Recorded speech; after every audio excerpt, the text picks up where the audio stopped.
Welcome to Motivated to Lead podcast, helping you become a better leader. I'm your host, Mark Klingsheim. Hi, everyone. Thanks again for joining us for our podcast this week. My name is Mark Klingsheim with SEMA Partners. Each week, we interview leaders and they share lessons learned from their careers. Our goal is to help you become a better leader. If you're new to our podcast, welcome. I encourage you to go back and listen to some of our previous guests. We've had some great guests over the last few years. And this week, we're going to be interviewing retired Lieutenant Colonel Oak McCulloch. He has a background of over 40 years of leadership experience, and he has written a book entitled Your Leadership Legacy, Becoming the Leader You Were Meant to Be. And he has got some great insights he's going to share with us today around leadership, leading ourselves as well as leading others. Looking forward to today's conversation with Oak. It's great having Oak joining us for our conversation. Appreciate you taking time out of your schedule to talk with us. Oh, I'm excited that you invited me to come, Mark. I've been looking forward to this since we talked. Yeah. Well, I guess for our audience, can you give us just kind of a flyover of your career and kind of how you've your journey? It's always fun to hear people's stories and kind of how they've ended up where they are today. Yeah, it's never as straight as people think it is, right. You know. And I'll start with my childhood because I had a great childhood. I grew up in a small little farm town in northern Illinois, 1,200 people. And when I say everybody knew everybody, everybody knew everybody. You know, I can remember I used to do things. I'm a boy. Used to do bad things on the way home from school, and I walked to school every day. It was like 6 blocks. By the time I could get home, my mom already knew what I did. I mean, yeah. Somebody already called her and said, "You know what your son just did?" She said, "No, but I'm sure you're about to tell me." and played baseball, basketball, football there. Was captain of my teams and all that. So that's really where I got my first taste in leadership. And that's really where I got my first impressions about what servant leadership is all about. My high school basketball coach, Coach Terry Niedzwiecki, who I still stay in contact with today, was an absolute servant leader. He understood it wasn't about putting together a great basketball team. It was about helping young men be better men, husbands, wives, or husbands, fathers, citizens when they grew up and left high school. And he did a great job of that. And in my high school history teacher, who I stayed in contact with until about 18 months ago when he died, he was the same way. It was all about servant leadership. You could go in his classroom anytime and sit down and talk to him about anything. So I had a great childhood growing up doesn't mean it was all roses, but I learned a lot and I took away from throughout my life. Then I joined the Army, was in the Army for 23 years as an Army officer, infantry officer, armor officer. Got to go lots of places, do amazing things, learned a lot of stuff, and had some great servant leaders there. Also had some horrible leaders in the Army, but I had some great servant leaders who put me on the right track. And then retired from the Army, I ran a food bank for a couple of years, a large nonprofit food bank along the Gulf Coast. So covered 52 counties across 3 states, the whole Gulf Coast of Mississippi, whole Gulf Coast of Alabama, about a third of the panhandle of Florida. And I took over that job about a month before the BP oil spill in the Gulf. So I was busy and got to learn a lot of new things about leadership and how to get things done. And then I recruited here at Army ROTC as a Department Army civilian for 13 years. Then I wrote my book, published my book in February 2021. And since then, I've been out on the speaking circuit talking about leadership and success. And I just started doing leadership development programs for companies. Okay. Well, if you were able to spin back time and talk to that 22-year-old Oak, what advice would you give him knowing what you know now? Yeah, and that's, we all wish we could, don't we? Yep. But unfortunately we can't. But the one thing we can do is this: we can tell young men and women some things that they need to consider. And I take that responsibility seriously. And that's why one of the reasons I do what I do, because I think it's my responsibility to pass some of these lessons that I've learned over the last 40 years as a leader onto these young men and women. And, for me, it was really simple. That's really a simple question, answer for me, because number one, be a better communicator. I never was a good communicator as a young man. And especially listening. That's the one that I didn't learn that one until I was probably about 30. I was in my 30s when I figured out the importance of being a good listener, and the impact that has on people. And I'll tell you the story how I got that lesson. I was a captain in the Army, and I just got to a new duty station, and I was walking through the hall, and down the hallway, and my new boss stopped me. Well, he didn't stop me. He said, "Oak, how you doing?" And I said, "Fine." And I started to walk by, and he said, "No, no, no, no." I said, "Come here. How are you doing? I want to hear." And then he started asking a series of questions. How was the move? Is the family settled in? I know you got a son and a daughter. They play on the same soccer team as my daughter. How are they doing? And just talk to me. And it felt like he talked to me for a half hour. He probably talked to me for about 10 minutes. But at that moment, I mean, he was a busy man. At that moment, I was the most important thing in the world to him. Never once did I see him look down at his watch like he had somewhere better to be. That was 1995. And I remember that like it was yesterday. And so that stuck in my mind, how that made me feel. And so I made an effort after that to be that type of leader who stopped and asked questions and really cared.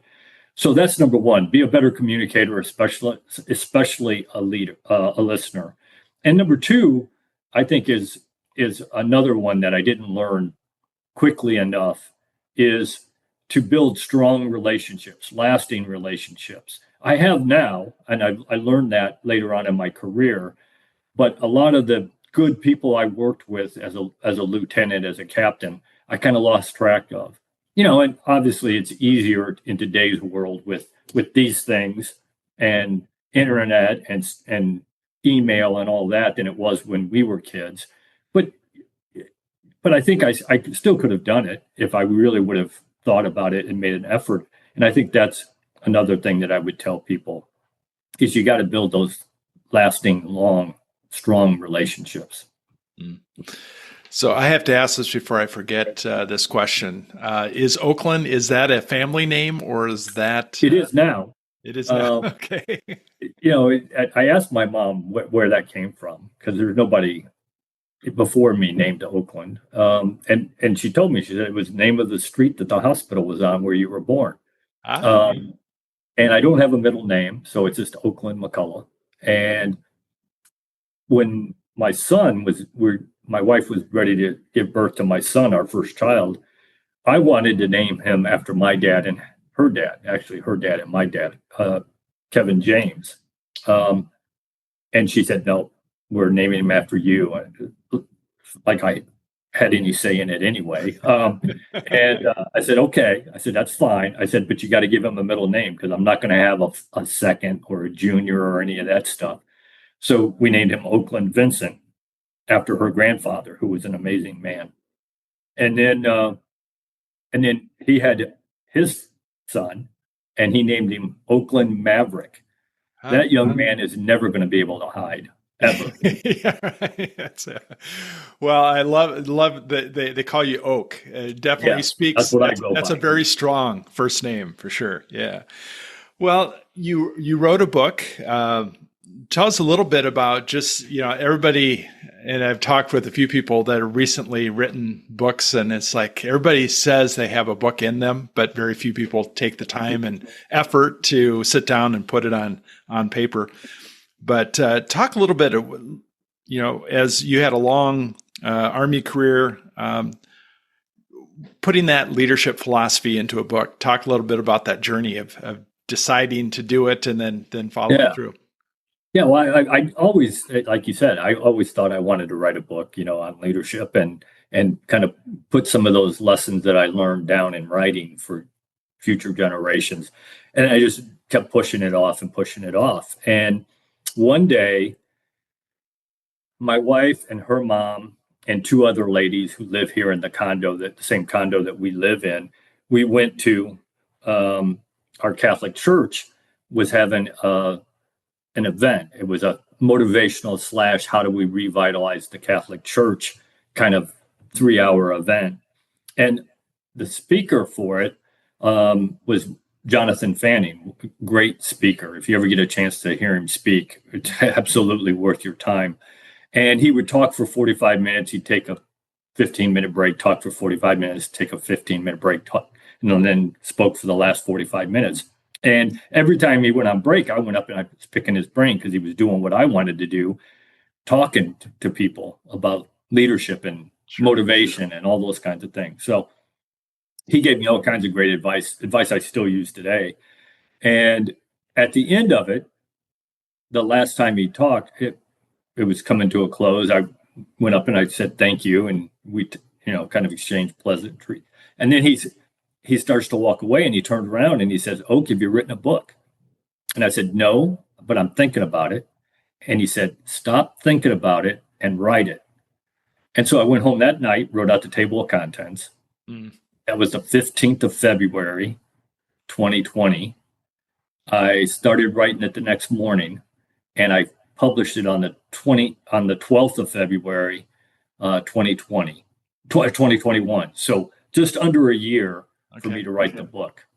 And, when I started writing it, I thought in my head, I'm thinking, I'm writing this for future generations, for young men and women.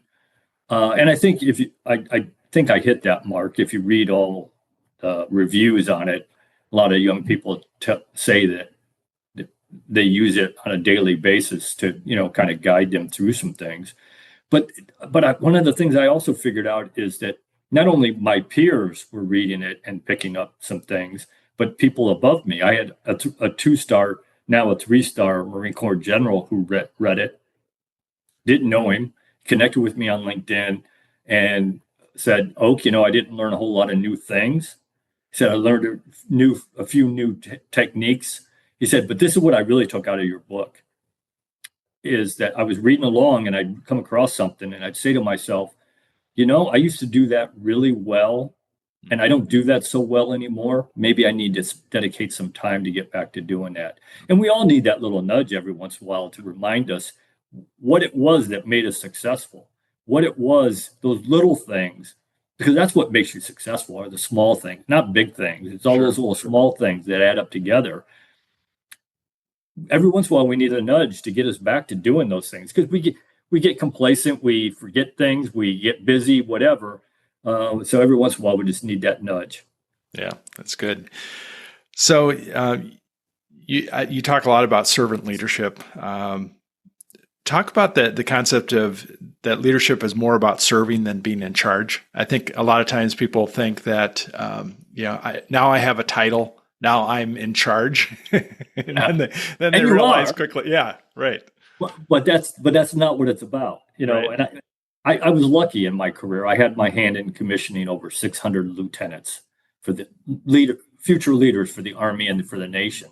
And I used to tell every single one of them that leadership it's not about you, and yet it's all about you.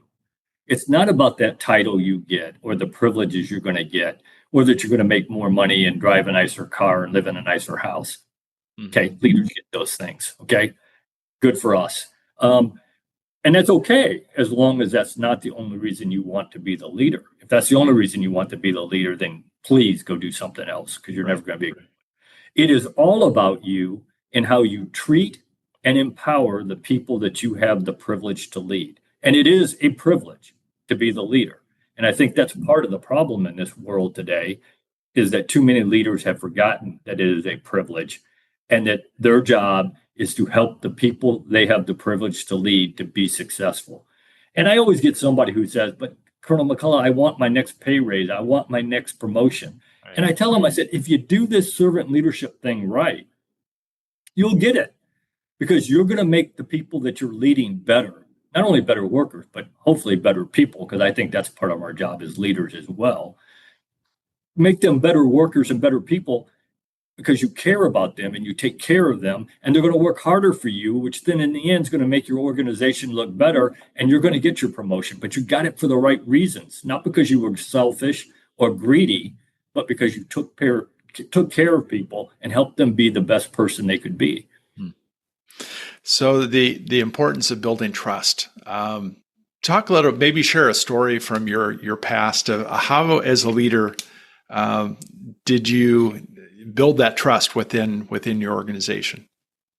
Yeah, I think there's a couple ways, and trust as a leader, trust is the it. I mean, without it, nothing happens. And when I talk about leadership, I talk about trust. I talk about 360-degree trust, because I think everybody would agree that the people you lead have to trust you. That's a given. And without that one, we can all go home. It doesn't matter.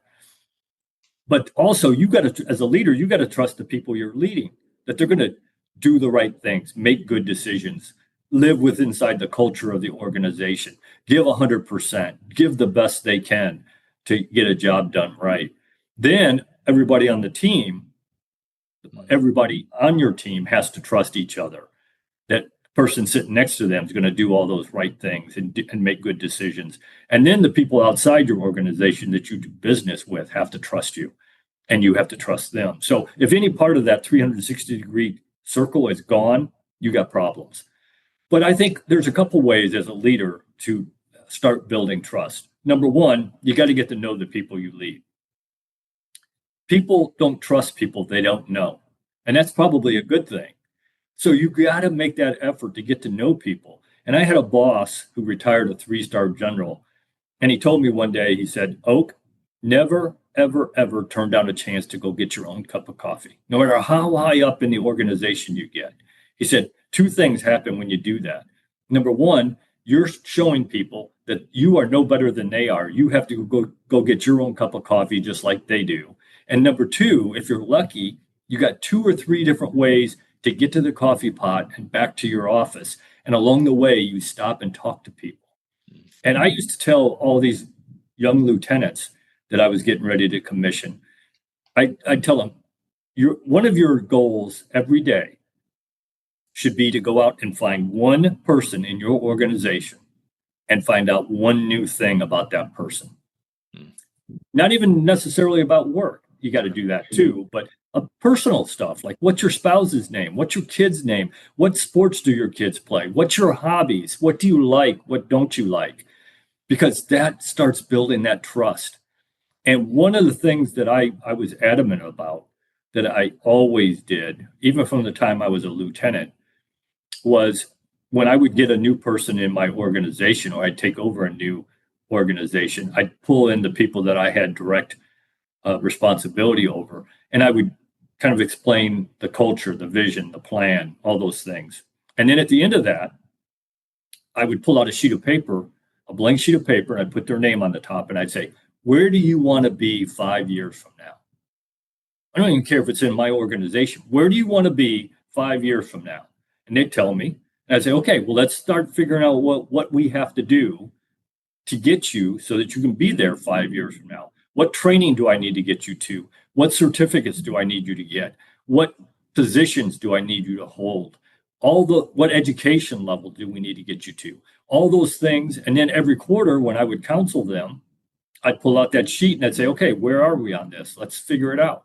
Okay, we've done that. We haven't done this. Let's figure out a time right now that we're going to make that happen." And I'd go down that list every single quarter until we got everything done. And I'd say, "Okay, now let's think about what else we can do to help get you there in 5 years." And that starts building trust, because now I don't only care about you as an employee, I care about you as a person. I want you to be successful, whatever that is, whatever your definition of success is. I want you to be able to get there, and I want to help you get there. Wow. Yeah, I'm guessing if a boss did that for everybody that reported to them, you probably wouldn't have a lot of people quitting. My opinion, Mark, is that this great resignation we're seeing across not only America, but across the West, is people are fed up. They're tired of working for people who don't care about them. And I believe that. I think that is the reason that we are seeing this. And it's because people have forgotten, leaders have forgotten why they are leaders. I believe that 100%. So there's a balance between being mission focused and genuinely caring for people, saying, here's the hill, let's take it, and caring for the people. How do you balance that out? There's got to be definitely a standard that's high and say, Sure. This is the expectation. Talk about balance in that. Well, I grew up as a leader in the Army. You got a mission. You got to make that. You got to accomplish that mission. No matter what, you got to accomplish the mission. And in the Army, we had the same mission first, people always. So we got to accomplish the mission, but I'm going to take care of you. Now, taking care of people doesn't always mean that you're letting them do what they want to do or how they want to do it. Sometimes, especially as a servant leader, you're going to make people do things they don't want to do because they don't understand it's in their best interest to do it that way. Someday they will. And I ran into that several times in the Army where I forced a standard, made sure people could meet a standard. Soldiers weren't happy until we went to the first Gulf War, and then they were pretty happy. When we deployed to Kosovo for 9 months and we were doing things that life or death, they were glad that they met the standard. And the way I always approached the standard was very simple. I'd walk with my soldiers or with my employees and say, okay, this is what we are training on today. Here's the standard. If we meet that standard at 3:00, we all get to go home. If we don't meet that standard till 10:00 tonight, we're going to be here till 10:00 tonight. We are going to meet the standard because I have to know that when I ask you to do that you know what the standard is and you can meet it. That's one of the things I run into as I go around for these leadership development programs for companies. I'll have a CEO will tell me, well, that person just not meeting the standard. And one of the first things I ask them is, show me where you've trained them to the standard you're expecting them to meet. Well, I didn't. I said, why not?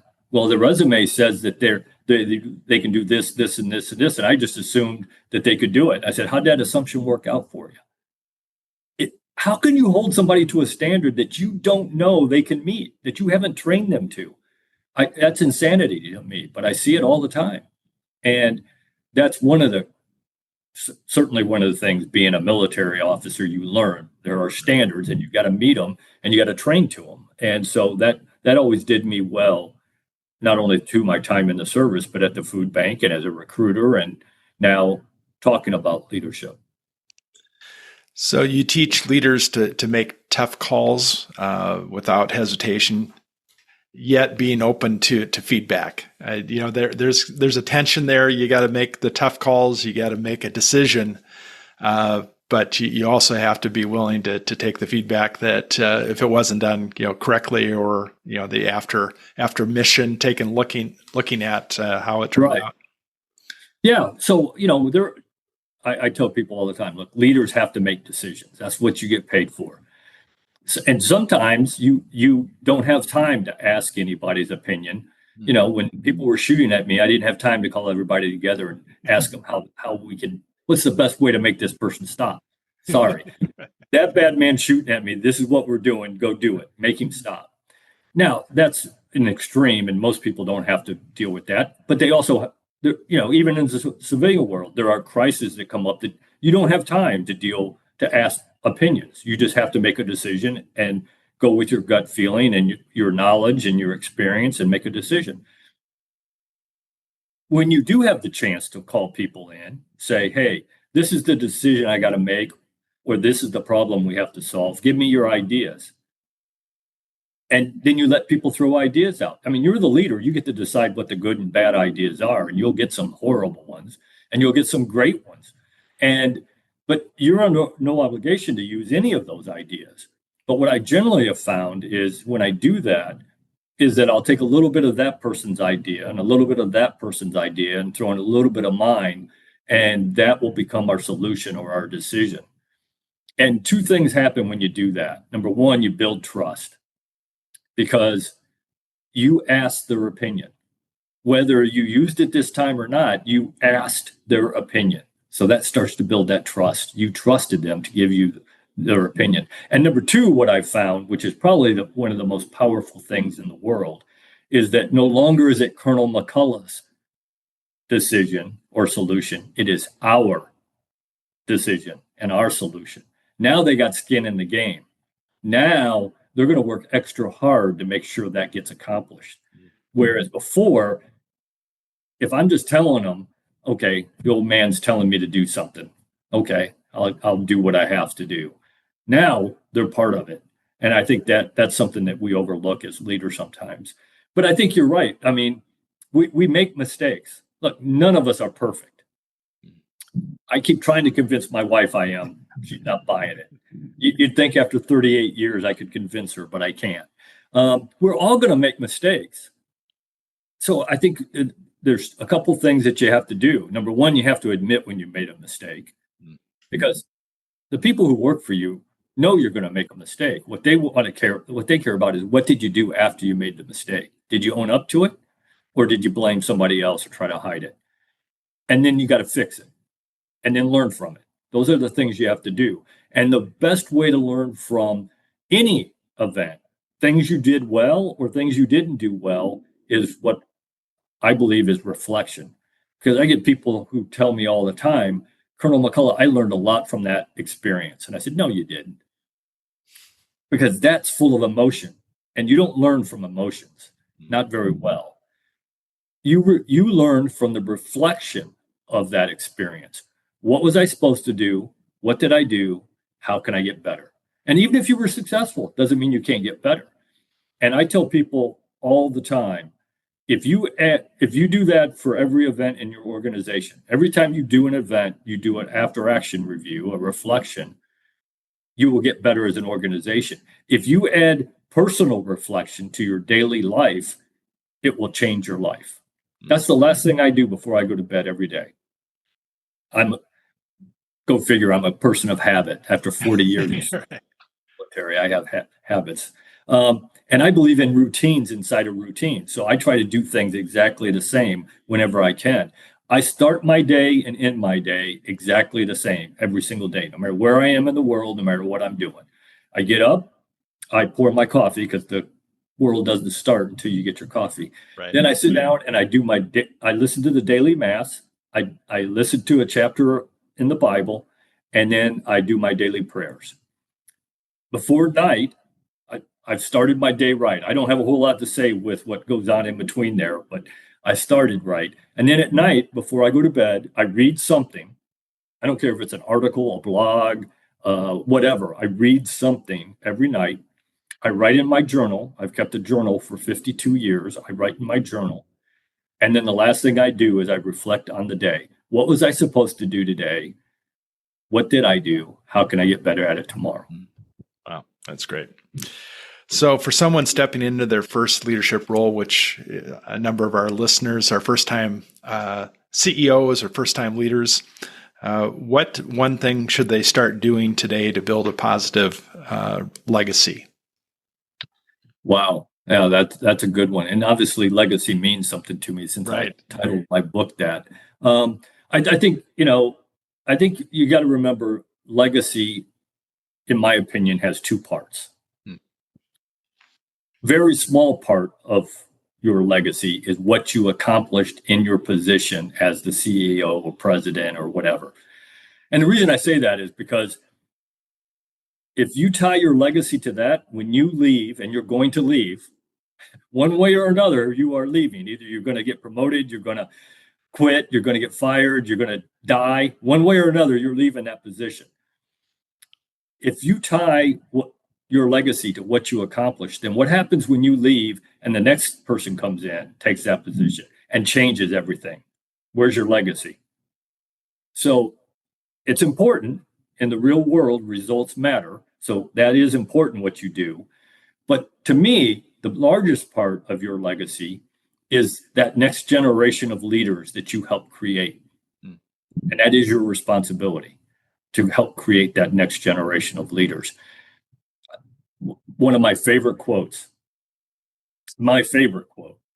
I wish I could take credit for it, but I can't. Master Sergeant David Powell, who worked for me, and I say he worked for me, he was probably a better leader than I was when I was running my ROTC program, helping to produce that next generation of leaders. One day we were sitting there talking about the significance of what we were doing. And he looked over at me and he said, sir, great leadership handed down from generation to generation is what develops great nations. And I thought, wow, what a powerful quote. And the most powerful part of that quote is you can take that word nations and you can substitute anything you want for it. Business, hospital, university, food bank, doesn't matter, because every organization needs good leadership. And that's your job as the current leaders to train that next generation of leaders. So whose leadership legacy has influenced you the most? Wow. I think that probably, I mentioned my basketball coach and my high school coach. They certainly had an impact on not only my childhood, but my early years as a young adult. I remembered the lessons they taught me. Obviously my father, although some of that legacy, some of the things I learned from him are things not to do, but as I think all of us could do that, and I'm sure my son would say the same thing. But I certainly did learn. I am who I am today because of my father. There is no doubt about that. He instilled some things into me as a young man that I still hold absolute truth to today. That winning attitude, that you've got to want to win. You're not always going to win. You got to learn how to lose, but you got to want to win. And he did that for me. But he had this thing called the 75% rule when I was growing up. And he used to say, son, if you can't do something better than 75% of the people doing it, then you need to do one of two things. Figure out how to get better at it, or go do something else, because it obviously doesn't matter to you. And I lived by that rule, and I passed that on to my kids, and I'm passing it on to my grandkids, and hopefully they'll pass it on long after I'm gone, because I think that's so important. I think we've lost that winning culture, that desire to be the best at whatever it is we do. Now, again, we're not going to always be the best, and we got to be able to put our egos aside. And we all have an ego, and we want people to have an ego, because that is what drives them to be successful and drives them to be the best. But you got to know when to put it aside. And I think that's one of the things that I learned early on, is that as a leader, you got to be willing. You got to be not only willing, but able to put your ego aside if you really want to be the best leader and help other people be the best people.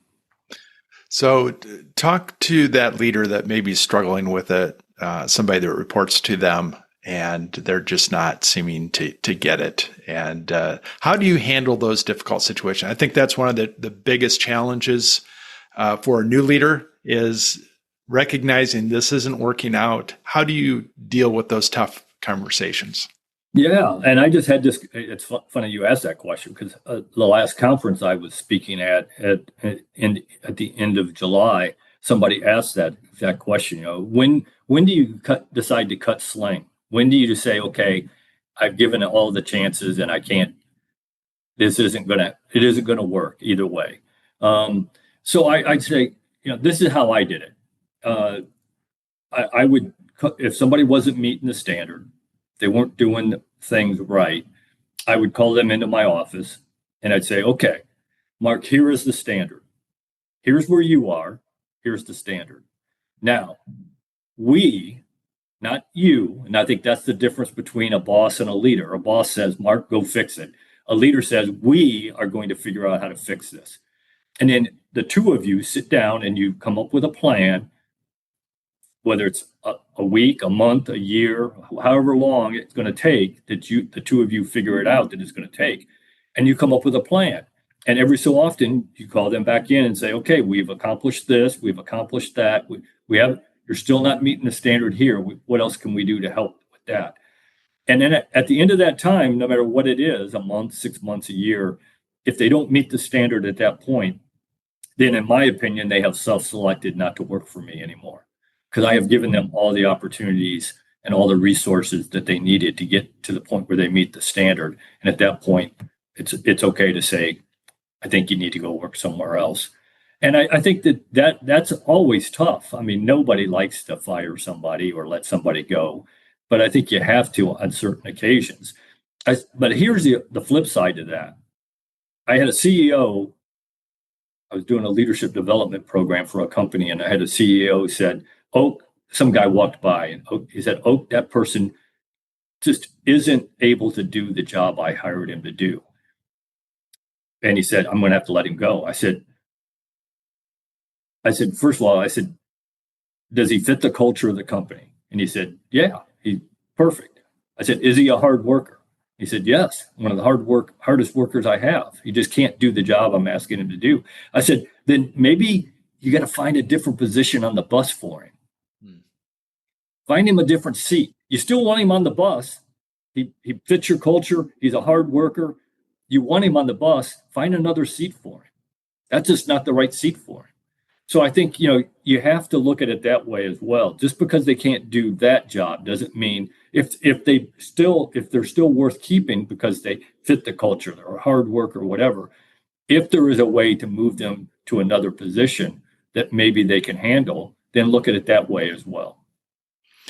I think a lot of leaders, in what I've seen in my career, a lot of leaders start out well.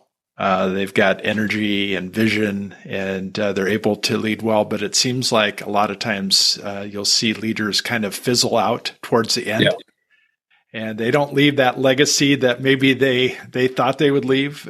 Talk about finishing strong. What it means to finish strong for leaders.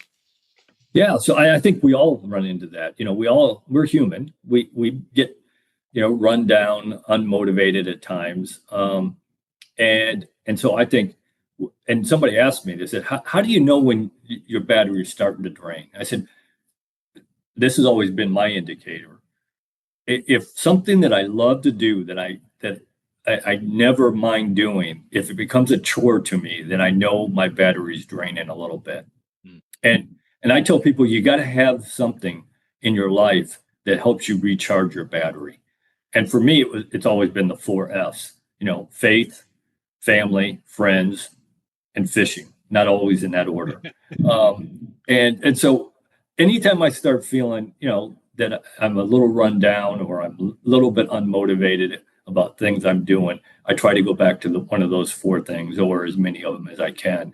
And so I think that's important. But I think one of the things that we have a problem with is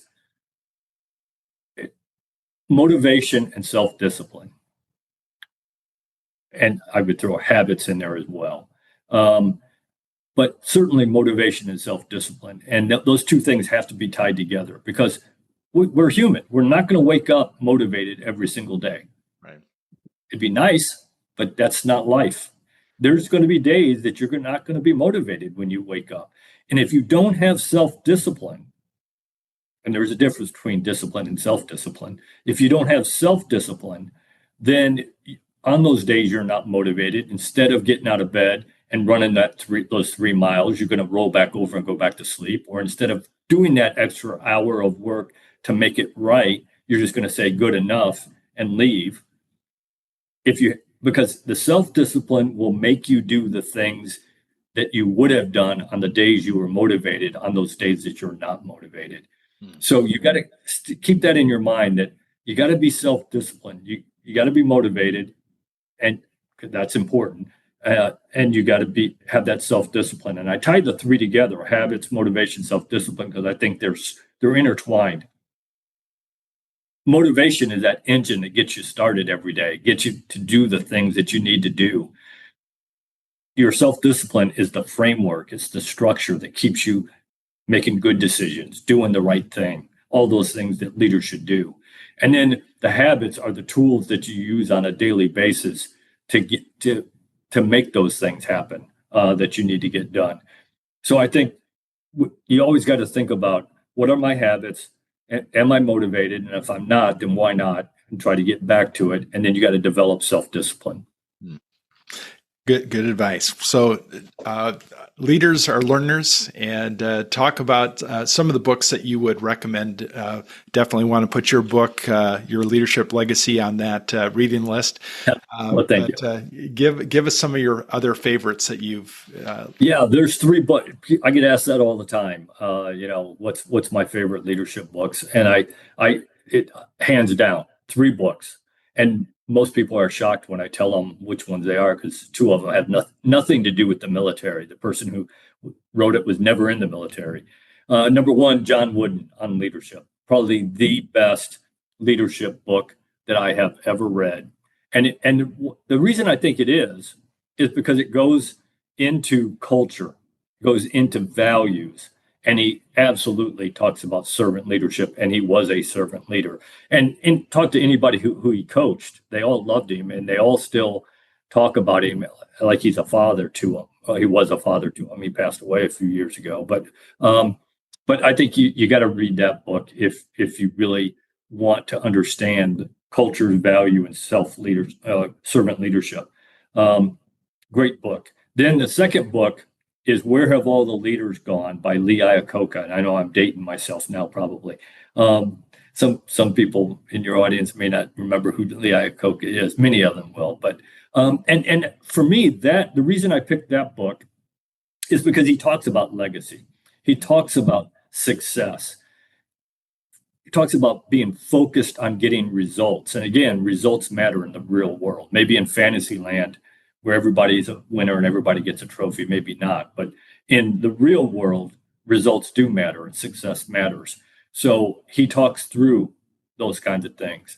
And then the last book, which is a military book, Heights of Courage, written by Avigdor Kalahani. He was an Israeli lieutenant colonel during the Battle of the Golan Heights in 1973.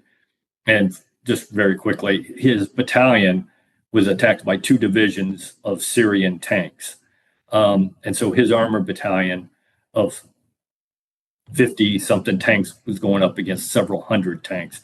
The two things that really come out of that book that I think every leader needs to really understand and be able to do is understand personal courage, making the right decision because it's the right thing to do, no matter what, even if it's not in your best interest, if it's in the best interest of the organization and the people in your organization. And number two, crisis management, because he went from crisis to crisis to crisis to crisis, and how he talks about how he managed to do that. And I think every leader, regardless of profession, should read that book. Well, I was going to ask you this final question, but I think I know the answer to it.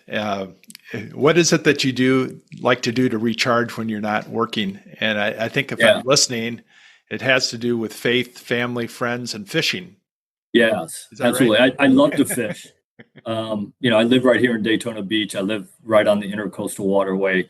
I've got my yacht, my 17-foot John boat. And I go back in the mangroves and I fish as often as I can. Not as often as I would like to, but as often as I can. Sure. And it always recharges my battery. I don't care what else is going on. That's always my time to kind of, and it used to be, I don't run anymore because 40 years of running has destroyed my body. But it was kind of the same thing as when I ran. That's my time to either think of nothing or to think of a problem and how I'm going to solve it. So it's my time alone in my head to use it however I choose to use it.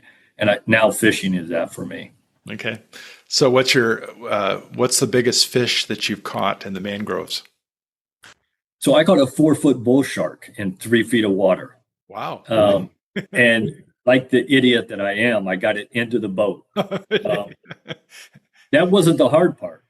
The hard part was getting it back out of the boat without it biting me. And it was trying to bite me the entire time it was in the boat. So I came home and told my wife, and she, guys, you've seen this look before. Look like, are you stupid? And I told her, I said, never again will I bring something like that in the boat. Well, too bad you don't have a video that could. I know. That would have gone viral. Yes, it would have. Well, okay, I've really enjoyed our conversation. How would somebody learn more about what you do and your book? Yeah, so I have a website. I just redid it.